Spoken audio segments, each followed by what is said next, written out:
I've asked each panelist to speak for no more than 10 minutes about an idea, epiphany, quandary, or suspicion that my proposition of bringing the sculptural work of Katharina Fritsch, Jeff Koons, and Charles Ray together in a single show might raise for them. As you've gathered by now, this panel anticipates an exhibition I'm curating for the Moderna Museet that will open in October. And so for me, this convocation is a kind of ideal workshop. One of my colleagues on the dais, in fact, has roundly ribbed me for devising so willful and radically selective a grouping of artists and then inviting others to speak to the constellation as if it were as self-evident as, say, cubism or color field painting. It is to me, of course, but I realize that it's entirely possible that another person might not see my representative grouping as representative of anything at all, protesting that the differences between, say, a Koons or a Ray are more decisive than the similarities, and even that it is precisely these differences on which their separate artistic contributions hinge.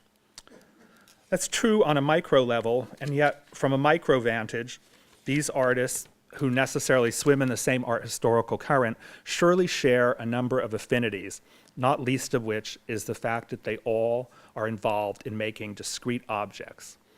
Objects that are not only more made than assembled or found, but that are also figurative, or at any rate representational. Indeed, the idea to make this show came about of a sort of sudden, belated realization of the obvious that three of the artists I am most disposed to think about these days were, of all things, figurative sculptors, which immediately led to a kind of, really a burning desire to see them under one roof. I had been working on Koons, a protagonist in the Lax exhibition I curated for Tate, but in that case, my focus was on the Koons of the Two Continents spectacle spun out of his nuptials with the porn star and politicians, as they always qualify it, Cicciolina, whereby the artist performed himself into a kind of tabloid self-evidence. This is the Koons for whom, after Andy Warhol, the art system and the media machine would become every bit as much his mediums as sculpture or painting. Indeed, as I toured the show, it dawned on me that I had said next to nothing about the objects themselves, the celebrated rabbit or balloon dog or the Baroque confection, bubbles, icons that most would agree are synonymous with Koons' contribution.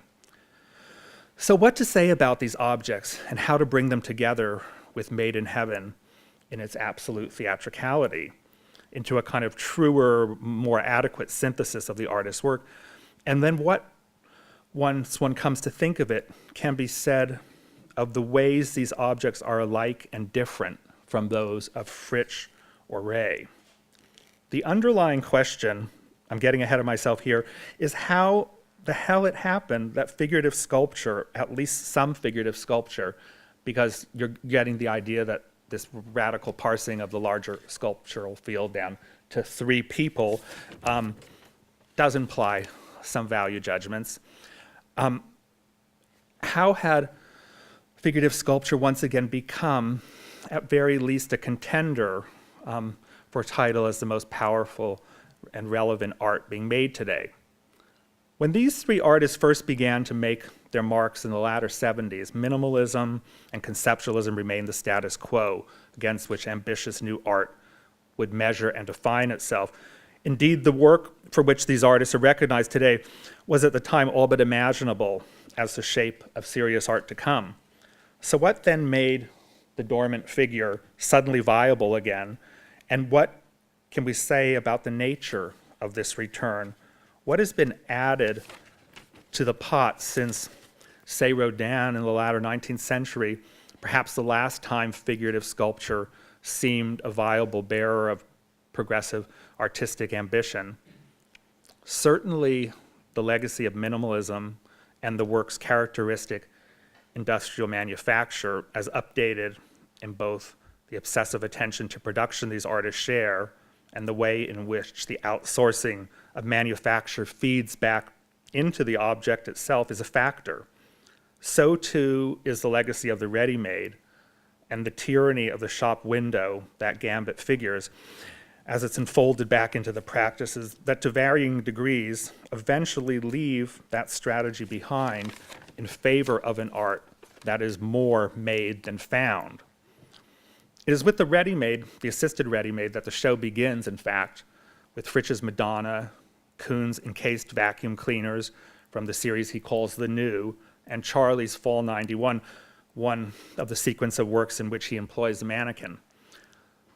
This brings me to the panelists. I want to say a quick something about each of them and my motivations in calling on them, which can serve by way of introduction, as their full resumes would keep us here all night. The reasoning behind my desire to hear from these particular people might, I hope, also serve to sketch the complex of issues considering these artists together brings to the fore for me. I'll start with Michael Fried, critic, art historian, poet, and J.R. Herbert Boone, professor of the humanities and the history of art at Johns Hopkins University. I think the title of this panel, Sculpture After Sculpture, I think of it as a kind of nod to Michael and his famous essay, Art and Objecthood, in which he foretold the end to sculpture as we knew it, as precipitated by minimalism. Indeed, Michael's own renaissance as an art critic, spurred in part by his discovery of large-scale tableau photography, and cemented in his engagement with a range of contemporary artists, including Ray, is in some loose way coincident with our topic. Michael turned away from writing art criticism for a long while, immersing himself in a sequence of now famous art historical studies, in part because he imagined there was simply nothing for him in the aftermath of minimalism and the period of interdisciplinary and dematerial experimentation that followed. As Ray's strongest reader today, a judgment borne out in his essay on Ray in his recent book, For Honest Outlaws, makes plain his take, for these reasons, his take on my project is of obvious interest. And I don't really expect him to go along very easily with the idea. Scott Rothkopf, curator and associate director of programs at the Whitney Museum of American Art, and the organizer of Jeff Koons' retrospective, which will take over the museum's entire Madison Avenue plant this fall, is based on the unpublished,